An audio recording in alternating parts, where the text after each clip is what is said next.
नमस्कार, सत श्री अकाल, आदाब। उम्मीद करता हूँ आप सब बहुत अच्छे होंगे। एक बार फिर आप तमाम लोगों का स्वागत है आपके अपने चैनल डीके गुड बुक में। साथियों, जैसा कि आपको पता ही है कि मैं ज़्यादातर सामाजिक मुद्दों पर वीडियो बनाता हूँ और हर बार टॉपिक बिल्कुल अलग होता है, बिल्कुल डिफरेंट होता है। तो इस बार भी मैं बिल्कुल अलग टॉपिक लेकर के आया हूँ आप सबके लिए। और टॉपिक ऐसा है कि इस टॉपिक का, इस मुद्दे का हर व्यक्ति से नाता है, हर घर से, हर परिवार से इसका ताल्लुक़ है।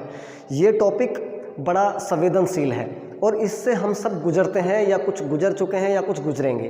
कुछ चीज़ें इसमें ऐसी हैं, ये वीडियो आप लोगों को सबको बिल्कुल पूरी देखनी है। और हाँ, अगर ये वीडियो में बताई गई चीज़ें आपको ज़रा भी ठीक लगे तो आप इस वीडियो को शेयर कर सकते हैं।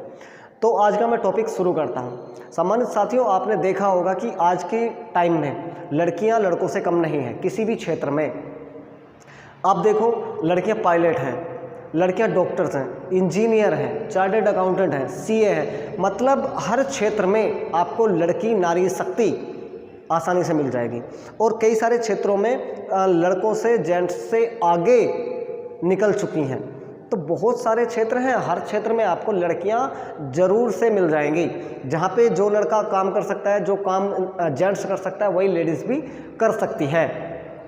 तो कहने के लिए हमारे समाज में भी ये चीज़ें बताई गई हैं कि यहाँ पे सिमिलैरिटी है, लड़का लड़कों में कोई भेद नहीं है, लड़की और लड़कों में कोई भेद नहीं है, सब बराबर हैं। लेकिन क्या वास्तव में ऐसा ही है?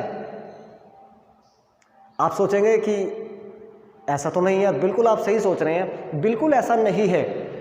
बहुत सारी जगहों पर हम लोग देखते हैं कि लड़के और लड़कियों में भेद किया जाता है, उनमें उतार चढ़ाव वाली बातें देखी जाती हैं और कई घरों में भी देखी जाती हैं अक्सर। आज का जो टॉपिक है वो इसी के इर्द गिर्द घूमता है। बिल्कुल स्टार्टिंग से मैं इस टॉपिक की अगर बात करूं तो इस टॉपिक का नाम कन्या भ्रूण हत्या है। बच्चियों को गर्भ में ही मार देना, आज इसी के ऊपर थोड़ी सी बात होगी। बहुत सारे लोग जो मेरे इस वीडियो को देख रहे होंगे, वो लोग, आप सब लोग इस टॉपिक को बिल्कुल करीब से जानते हैं कि कन्या भ्रूण हत्या क्या है। और जो लोग नहीं जानते, मैं उनको थोड़ा सा बता देता हूँ। देखिए, कन्या भ्रूण हत्या एक महापाप है, एक कृत्य है जो इस धरती पर रहने वाले इंसान करते हैं। कन्या भ्रूण हत्या माने पेट में ही जब किसी महिला को प्रेगनेंसी होती है, जब वो गर्भवती होती है, तो उसको टेस्ट करा करके चेक किया जाता है डॉक्टरों के द्वारा कि पेट के अंदर लड़की है या लड़का है। और जो इंसान लड़कियों की चाहत रखते हैं, लड़कियों की चाहत नहीं रखते, सॉरी, जो लड़कों की चाहत रखते हैं, जो चाहते हैं कि हमें लड़का हो, तो वो लोग टेस्ट करा के डॉक्टरों की मदद से ये पता लगाने की कोशिश करते हैं कि अंदर लड़की है या लड़का है। और अगर डॉक्टर ने बताया कि अंदर लड़की है तो उस महिला का वो गर्भपात करा देते हैं, यानी कि अबॉर्शन करा देते हैं, उसको बाहर निकलवा देते हैं, यानी कि गर्भ में ही उसकी हत्या कर दी जाती है उस बच्ची की। जो इस दुनिया में आना चाहती थी, जो इस दुनिया में आकर के अपने आप को दिखाना चाहती थी कि मैं भी कुछ कर सकती हूँ, उसको यहाँ आने से पहले ही कुछ दरिंदों ने, कुछ इंसानी रूप में जो दरिंदे हैं, उन्होंने उसकी हत्या कर दी। तो ये कन्या भ्रूण हत्या है, इसको कहते हैं कन्या भ्रूण हत्या। कहने के लिए तो बड़ा आसान सा शब्द है कन्या भ्रूण हत्या, लेकिन इतना आसान ये है नहीं। जिस तरह के कृत्य लोग इसके आड़ में कर रहे हैं, लड़कों के आड़ में लड़कियों का कन्या भ्रूण हत्या के नाम पर बहुत सारी मात्रा में, बड़ी मात्रा में हत्या कर रहे हैं, उससे सिर्फ ये पाप ही नहीं हो रहा, आने वाली जनरेशन के लिए बहुत बाधाएं, बहुत विडंबना भरा सिस्टम हो रहा है।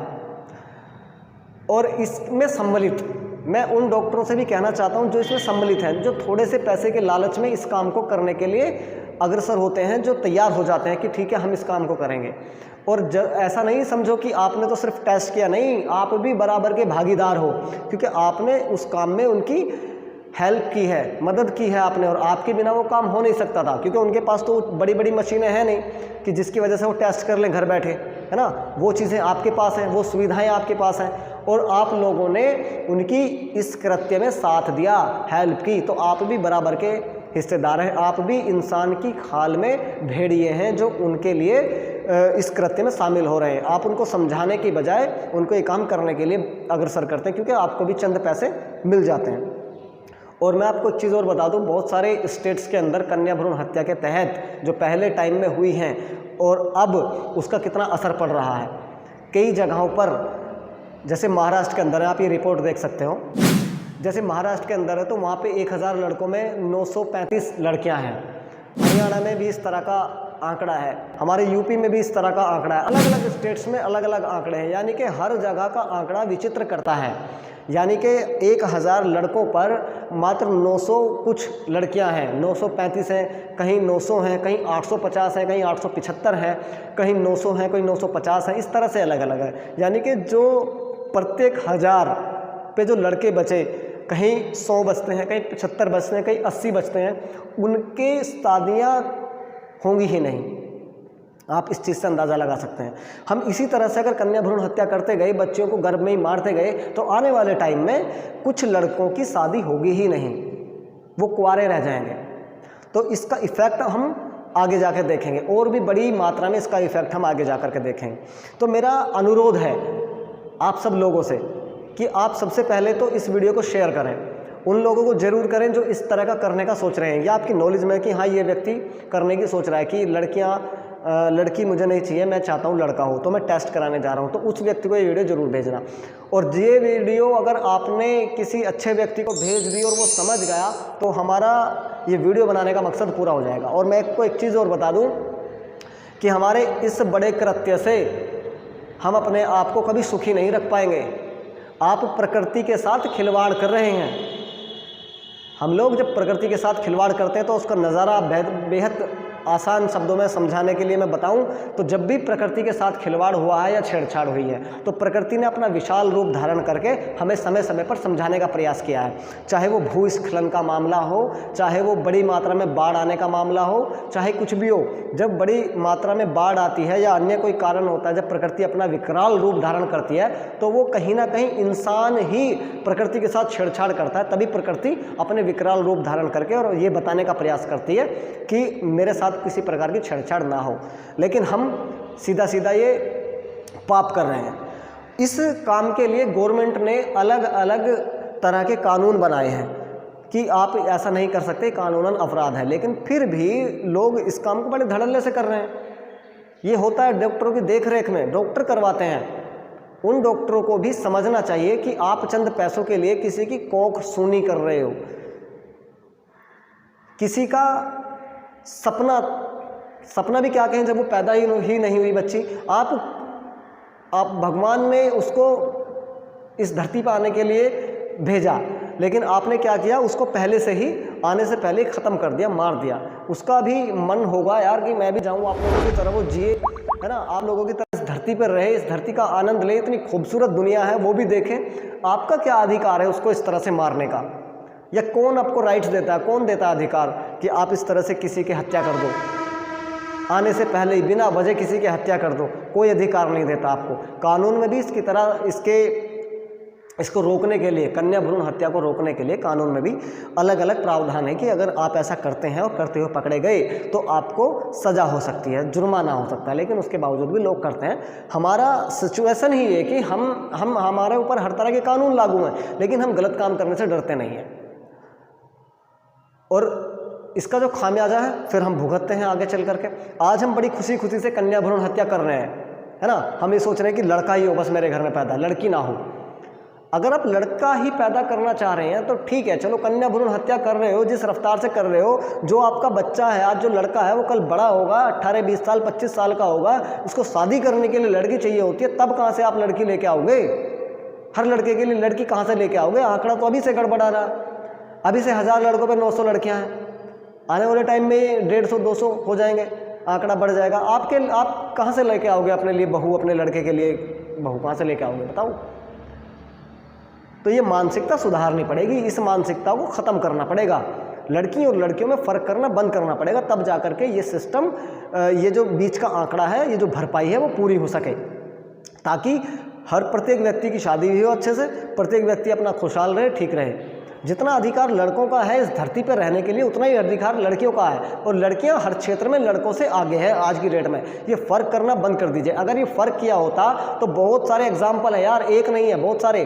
PV सिंधु है, साइना नेहवाल है, और जो फिल्म बनी है, उसके ऊपर दंगल फिल्म बनी है, महावीर फोगाट की लड़कियां हैं, है ना, गीता फोगाट, बबीता फोगाट, उनके ऊपर फिल्म बनी है। अगर महावीर जी भी ऐसे ही करते कि उन लड़कियों को गर्भ में मरवाते रहते, मारते रहते, तो क्या आज बबीता और गीता जो इतनी बड़ी सेलिब्रिटी बन चुकी हैं अपने दम पर, अपने हुनर पर, है ना, कुश्ती की चैंपियन बन चुकी है, क्या बनती आज? साइना नेहवाल के घर वाले उसको अंदर कोख में ही मार देते तो क्या साइना नेहवाल बैडमिंटन स्टार बनती आज? है ना, सानिया मिर्जा है, बहुत सारे एग्जाम्पल हैं। बछेंद्री पाल जिसने एवरेस्ट फतेह किया, है ना, बहुत सारे एग्जाम्पल हैं, सैकड़ों, लाखों, करोड़ों एग्जाम्पल हैं कि अगर उनके घर वाले उनको पहले ही गर्भ में ही मार देते तो क्या आज बनते, आज भारत के लिए गोल्ड मेडल लेके आते? नहीं आते, जन्म ही नहीं होता, फिर क्या उम्मीद करते आप? तो इसलिए यार उनको भी तो मौका दो। जितना आप फैसिलिटी लड़के को देते हो, देना चाहते हो, तो एक बार लड़की को भी तो देखे देखो उसके अंदर कितनी पोटेंशियल है, कितना वो कुछ कर सकती है अपने दम पर। लेकिन नहीं, तुम्हारी तो मानसिकता सड़ी हुई है ना, बिल्कुल मानसिकता में फफूंदियाँ पड़ गई हैं आप लोगों की कि आप लोग सिर्फ लड़का चाहते हैं, सिर्फ लड़का चाहते हैं। लेकिन नहीं, लड़का नालायक हो जाएगा एक टाइम पर आकर के और आपको लड़की याद आएगी, आपको अपनी बच्ची याद आएगी। जब आप बुजुर्ग हो जाओगे, ओल्ड एज में चले जाओगे, तब आप देखोगे कि लड़का आपकी तरफ ध्यान नहीं दे रहा है, अपितु जो आपकी बच्ची है वो आपकी तरफ ध्यान दे रही है। और बहुत सारे केसों में ऐसा देखा गया है। लड़के और लड़कियों में सिर्फ ये डिफरेंस है कि वो आपको जीवन भर आपका साथ निभाती है, दूसरे घर जाती है, वहाँ भी वो उसको अपना घर समझ करके दो परिवारों को चलाने का काम करती है। एक परिवार वो जहाँ से वो पली बड़ी हुई, उसको संस्कार मिले, दूसरा परिवार वो जहाँ वो जा करके अपना वंश चलाती है। तो लड़की का ओहदा लड़कों से ऊपर है, ये मैं मानता हूँ। लड़की लड़कों से ऊपर है, उसका ओहदा, उसकी इज्जत हमारे से ऊपर है। हम क्या करते हैं, लड़का और लड़के में सिर्फ एक डिफरेंस है। आप खुद सोच सकते हैं कि आप ऐसा बेहतर क्या कर सकते हो। आप उनसे ज़्यादा कुछ नहीं कर सकते, या हम लड़कियों से ज़्यादा कुछ नहीं कर सकते। उनके अंदर पोटेंशियल है, प्रकृति ने उनके अंदर वो काबिलियत दी है कि वो हमसे बहुत अलग हट करके काम कर सकती है जो हम नहीं कर सकते। इसलिए लड़की और लड़कों में भेदभाव करना बंद करें और सबको आसान, सबको बिल्कुल सरल एक तरह से जीने के लिए हम लोग तैयार कर सकते हैं, ताकि उनका भी उतना ही अधिकार हो जितना कि लड़के का, उसको भी वही फैसिलिटी मिले जो कि हम लड़के को देना चाहते हैं। कोई भेदभाव नहीं होना चाहिए, सेम स्कूल में पढ़ाना, सेम सब कुछ करना, सबके लिए वही। तो आप देखो, अगर उसको उतनी फैसिलिटी मिले तो वो लड़के से आगे जा सकती है, बिल्कुल लड़कियां जाती हैं। तो बहुत बहुत धन्यवाद आप लोगों को, आपने इस वीडियो को देखा, सुना, और अगर अच्छा लगे तो लोगों के साथ शेयर जरूर कर सकते हैं। और हाँ, दोबारा से बता रहा हूँ कि कन्या भ्रूण हत्या पूरी तरह से कृत्य है, महापाप है, और ऐसा करना बिल्कुल कानूनन अपराध भी है। और कानून से पहले तो खुद के मन में ये फील होना चाहिए कि ये मैं अपराध कर रहा हूँ, ये मैं कृत्य कर रहा हूँ, ये जल्लाद भरा काम है। जैसे जल्लाद करते हैं ना, फांसी देने वाला काम जल्लाद बाहर करता है, वो करता है उन लोगों के लिए काम, सरकार के लिए काम। और फांसी भी उन लोगों को देता है जो क्रिमिनल होते हैं, जो समाज के दुश्मन होते हैं, उनको फांसी देता है जल्लाद। लेकिन आप तो ऐसे जल्लाद हैं जिसका गुनाह भी कोई नहीं, आपने उसको फांसी दे दी, उसकी हत्या कर दी। तो आप सोचो कि वो जल्लाद अच्छा है या आप जल्लाद अच्छे हैं? सबसे बड़ा जल्लाद वो व्यक्ति जिसने कन्या भ्रूण हत्या कराई हो या की हो। और महिलाएं भी इसमें ऑब्जेक्शन कर सकती हैं। अगर उनका पति या उनके कोई ससुराल पक्ष वाला कोई भी उसके लिए प्रताड़ित करता है कि आप चेक कराओ और लड़की है तो उसको अबॉर्शन करो, अगर कोई लड़की के साथ ऐसा हो रहा है, किसी औरत के साथ ऐसा हो रहा है, तो उसके लिए रास्ते खुले हैं। वो रिपोर्ट दर्ज करा सकती है, वो FIR करा सकती है कि मुझे इस तरह से परेशान किया जा रहा है, प्रताड़ित किया जा रहा है, मैं अबॉर्शन नहीं करना चाहती, कि ये लोग मुझे ज़बरदस्ती कराने के लिए बोल रहे हैं। तो आपकी बात सुनी जाएगी। लेकिन होगा ये तभी जब आप भी जागरूक होंगी, महिलाएं भी इसके लिए जागरूक होंगी। वरना आप लोगों का फ़ायदा इसी तरह से लोग उठाते रहेंगे, लालची लोग जो लड़कों के लालच में आपका अबॉर्शन कराते रहेंगे। तो इसलिए औरतों को भी आवाज़ उठानी है इसके लिए, तभी ये कुछ होगा। बहुत बहुत धन्यवाद, बहुत बहुत शुक्रिया आप लोगों ने इस वीडियो को सुना, देखा, और अगर अच्छा लगे तो शेयर ज़रूर कर सकते हैं। और हाँ, इसी तरह की अन्य जो वीडियो हैं, सामाजिक वीडियो, उसके लिए कमेंट कर सकते हैं कि किस मुद्दे पर वीडियो आना चाहिए, और चैनल को सब्सक्राइब कर सकते हैं। Thank you so very much, God bless you, अपना ख्याल रखें।